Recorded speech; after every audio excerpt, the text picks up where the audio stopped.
જય માતાજી ભાઈ. જય માતાજી. અરે યાર બહુ દિવસે મળ્યા તમે. હા તમે વચ્ચે કોઈ વાત કરી હતી એક સિંગર ની મને.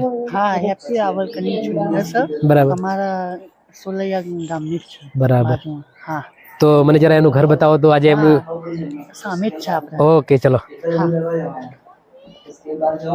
સરસ ગાય છે હો, મારી સ્ટુડન્ટ છે. એમ ને 100% આજે ફર્સ્ટ ક્લાસ એન્ટ્રી કરવું છે એનું. હા અને એને ગવડાવીશું, સારા સવાલો કરીશું. નમસ્કાર મિત્રો, હું છું આપની વિરાજ ભવાન અને આજે એક નવી સફરમાં આવવાનું થયું છે સોલૈયા ગામમાં. અને સોલૈયા ગામમાં એક સરસ મજાના કલાકાર આપણને મળી ગયા છે, તો એમની સાથે સરસ વાતો કરવી છે. પણ કલાકાર કેવા છે? જાબાજ, ટેલેન્ટેડ અને સંઘર્ષવાન. તો હવે એમને મળીએ, પણ એ પહેલાં મારા દર્શકોને થેન્ક યુ કહીશ. થેન્ક યુ એટલા માટે કે અવિરતપણે તમારો સાથ અને સહકાર અમને મળ્યો છે, એ બદલ ખૂબ ખૂબ આભાર. જય માતાજી બેન. જય માતાજી. બેન, મારો પ્રથમ સવાલ એ છે કે મારા દર્શકો હર હંમેશ મને કહેતા હોય છે કે તમે જે પણ ઇન્ટરવ્યૂ કરવા જાઓ ત્યાં એ કલાકારનું નામ અને ગામ અમને સજેસ્ટ કરો. તો તમારા જ અવાજમાં અને તમારા અંદાજમાં એક સરસ મજાનો ટૂંકો પરિચય આપો. નમસ્કાર, હું રાવર હેપી અને સોલૈયા ગામની વતની છું. ખૂબ સરસ. હેપી બેન રાવળ એમનું નામ છે અને સોલૈયા ગામના વતની છે. તો બેન, આજે સોલૈયા ગામમાં એક સારું એવું લેવલ તમારું બનાવ્યું છે અને એને અનુલક્ષીને હું અહીંયા તમારા સુધી પહોંચ્યો છું. તો બેન, કલાકાર બનવું એવો વિચાર ક્યાંથી આવ્યો? કલાકાર બનવું એવો વિચાર મારી પ્રાથમિક શાળામાં એક છોકરી જ્યારે સ્ટેજ ઉપર જ્યારે ગાવા ઊભી થઈ તેને જોઈને મને એવું થયું કે મારે પણ કલાકારની લાઈનમાં જોડાવું છે. ત્યારથી જ હું. ખૂબ સરસ. આજે એક દીકરી ગાય છે સ્ટેજ પર, આજે એની પ્રેરણાથી આજે તમને પણ એવું થયું કે એવું કલાકાર બનવું. શું શું ગાવાનું ગમે છે? ભજન, લોકગીત, પછી ભગવાન વિશે કોઈ પણ ગીત. બરાબર. આ શીખવા માટે તમારે ક્યાંય જવું પડ્યું હતું અથવા કોઈ ક્લાસ કરવા પડ્યા હતા?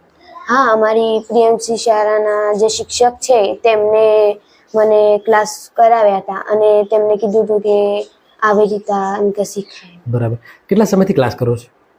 આમ તો જ્યારે હું 6ઠ્ઠા ધોરણમાં હતી ત્યાંથી જ હું ક્લાસ શરૂ કર્યા છે. બરાબર. અત્યારે કયા ધોરણમાં ભણો છો? અત્યારે હું 8મા ધોરણમાં ભણું છું. મતલબ 2 વર્ષથી તમે ક્લાસ કરો છો? હા. ખૂબ સરસ. તમારા જે ક્લાસ ટીચર છે એમનું નામ સજેસ્ટ કરશું જરા. મારા એક તો પહેલા ટીચર છે જે હું 6ઠ્ઠા ધોરણમાં હતી તેમનું નામ વિજય સર છે અને બીજા એક છે અજય ઝાલા. ખૂબ સરસ. જે તમને સંગીતના જે શિક્ષણ આપે છે એમનું નામ અજય ઝાલા છે. હા. ખૂબ સરસ. એમના માધ્યમથી તમારા સુધી પહોંચ્યો છું અને આજે તમારું પોડકાસ્ટ થઈ રહ્યું છે. તો બેન, જેમ વાત કરી કે સંગીતના પ્રકારો એ કેટલા આવે છે? સંગીતના પ્રકારો 3. બરાબર. કારણ કે આ જાણવું જરૂરી છે. જ્યારે તમે કોઈ પણ જગ્યાએ આજે ગાતા હોય અથવા વગાડતા હોય અથવા કોઈ નૃત્ય કરતા હોય તો એને એક સંગીતના પ્રકારો કહેવામાં આવે છે. ખૂબ જ સરસ. બેન, તમે હાર્મોનિયમ વગાડતા આવડે છે? હાર્મોનિયમ થોડું થોડું આવે છે. થોડું થોડું આવે, મતલબ હજુ શીખો છે એમ? તો મારે સરસ મજાનું એક તમને ભજન ગવડાવવું છે અને ભજન એવું સરસ ગાવું છે કે લોકોને ખૂબ ગમે અને મને પણ ગમે. તો એક સરસ મજાનું ભજન. હા, અને આ ભજન છે જે મારા ગુરુને સંદેશો મોકલવાનું છે. ક્યા બાત હે, વાહ, ખૂબ સરસ. આટલો સંદેશો મારા ગુરુજીને કહેજો. વાહ વાહ વાહ. આટલો સંદેશો મારા ગુરુજીને કહેજો. સેવકના હૃદય મારે જોરે જોરે. સેવકના હૃદય મારે જોરે જોરે. આટલો સંદેશો મારા ગુરુજીને કહેજો. આટલો સંદેશો મારા ગુરુજીને કહેજો. વાહ વાહ વાહ, અદ્ભુત. આટલો સંદેશો મારા ગુરુજીને કહેજો ને સેવકના હૃદયમાં રહેજો. જો ગુરુજી સેવકને હૃદયમાં રાખે તો આ વસ્તુ શક્ય છે ને એમના આશીર્વાદ મળી જાય તો ક્યાંય ને ક્યાંય પહોંચાય છે. તો બેન, કલાકાર બનીને શું કરવું છે? કલાકાર બનીને પહેલા તો મારે મારા દાદા અને અમારા પરિવારને થોડા આગળ વધારવા છે. મતલબ નામ પોતાનું કરીને એક પરિવાર સાથે સાથે લોકો ઓળખતા થાય. હા. ખૂબ જ સરસ, બહુ સરસ વિચારો છે તમારા. બેન, ભણવાની સાથે સાથે આજે સંગીતનું શિક્ષણ તમે લઈ રહ્યા છો અને લોકો સુધી તમારા ગીતો, તમારા મ્યુઝિક આજે લોકો સુધી પહોંચે એવો અમે પ્રયાસ કરીશું. કારણ કે નામી કલાકારોના ઇન્ટરવ્યૂ કરીને આજે લોકો સુધી અમે પહોંચાડતા હોઈએ છીએ. તેમાં આજે તમારો પણ નંબર છે. ફેમિલીનો સપોર્ટ કેવો છે? ફેમિલીનો સપોર્ટ તો મારે બહુ જ છે એમ. આજે ફેમિલીનો સપોર્ટ હોય તો જ આ વસ્તુ શક્ય હોય. કારણ કે દીકરીને દરેક સમાજ પ્રોત્સાહન આપે, દરેક ઘર પ્રોત્સાહન આપે એવું હોતું નથી. આજે દીકરીને લોકો એવું માને છે કે દીકરી ક્યાંય જવી ના જોઈએ, દીકરીને બહાર ન મોકલાય. પણ આજે તમારી ફેમિલીને થેન્ક યુ કહીશ, કારણ કે તમને એક આગળ વધારવાનો મોકો મળ્યો છે અને એ ફેમિલી દ્વારા મળ્યો છે. વધારે સપોર્ટ કોનો છે? મારા દાદા છે, બરાબર. તેમનો મને ફૂલ સપોર્ટ છે. વાવ, ખૂબ સરસ. દાદાનો સપોર્ટ બહુ છે એમ? કારણ કે દાદાને દીકરીઓ બહુ ગમતી હોય એમ, બહુ વધારે દાદાને ગમતી હોય દીકરીઓ, અને તમને પણ દાદાનો એટલો પ્રેમ મળ્યો છે. હેપી, મારો બીજો સવાલ એ છે કે તમે સ્કૂલમાં ભણો છો તો તમને ઘણી બધી સ્પર્ધામાં પણ મોકો મળતો હશે. એવો કોઈ મોકો મળેલો ખરા? હા, તો કઈ જગ્યાએ મળ્યો હતો? જિલ્લા છે. જિલ્લા કક્ષાએ. કયું ગીત ગાયેલા ત્યાં તમે? દેશભક્તિ ગીત. તો આજે મારે સાંભળવું છે ને, મારા દર્શકોને સંભળાવવા છે, તો સરસ મજાનું ગીત એ થઈ જાય.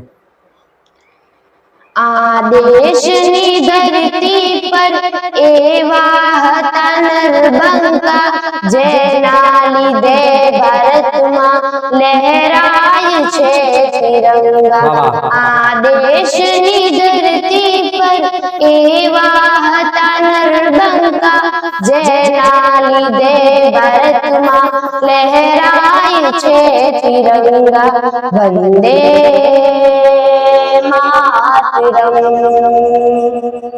વંદે માતરમ. વાહ વાહ વાહ. તો કોઈ એમાં તમને નંબર કેવું કંઈ મળેલું એમાં? વાહ વાહ. કયો નંબર મળેલો? પ્રથમ. ખૂબ સરસ, કોંગ્રેચ્યુલેશન. તમને વધારે કોઈ ગમતું હોય એવું ગીત અને તમને ખૂબ જ પસંદ હોય, વારે ઘડી તમે ગાતા હોય એવું સરસ મજાનું ગીત ગાવું છે? દ્વારિકાનો નાથ મારો રાજા રણછોડ છે, એણે મને માયા લગાડી રે.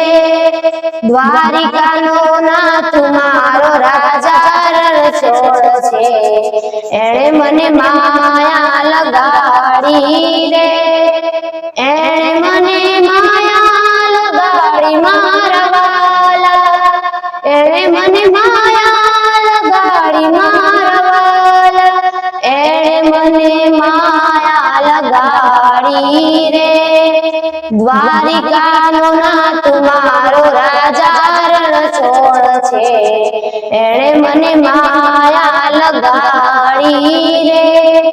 વાહ વાહ. ખૂબ સરસ ગાવાની ઢબ છે અને સરસ અવાજ છે તમારો. તો આજે ગુજરાતી રંગમંચમાં તમારું ઇન્ટરવ્યૂ થઈ રહ્યું છે, કેવું લાગે છે? શરૂઆતમાં તો ડર લાગતો હતો, પણ હવે ડર નીકળી ગયો. હા. શરૂઆતમાં દરેકને ડર લાગે છે, કારણ કે શું પૂછશે, શું જવાબ આપીશ, આવો ભય હોય છે. પણ ધીરે ધીરે જેમ જેમ સવાલો સંગીતને લગતા મળતા જાય એમ જવાબ આપતા જાઓ છો. હા. ખૂબ સરસ. તો મિત્રો, હેપીબેન રાવળ ખૂબ સારા જાણવાને મળવા જેવા કલાકાર છે અને એમને સપોર્ટ કરવો છે. આજે સપોર્ટના માધ્યમથી આજે એમનું ઇન્ટરવ્યૂ થઈ રહ્યું છે. તો 100% તમારા કોઈ પ્રોગ્રામો હોય, તમારા કોઈ ફંક્શન હોય તો એમને 100% બોલાવજો.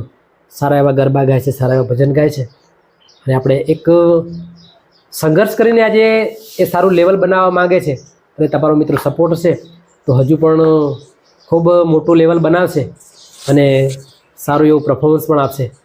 અને બીજું કે આપણી આ ગુજરાતી રંગમંચ ચેનલને લાઇક કરજો, શેર કરજો, કોમેન્ટ કરજો, સબસ્ક્રાઈબ કરવાનું ભૂલતા નહીં, જેથી કરીને આવા સરસ મજાના કલાકારો હું તમારા સુધી પહોંચાડી શકું. અને બીજું કે મારો બીજો વિડીયો આવે ત્યાં સુધી હેપીબેન રાવળ અને ભવાની અગ્રજના દરેકને જય માતાજી.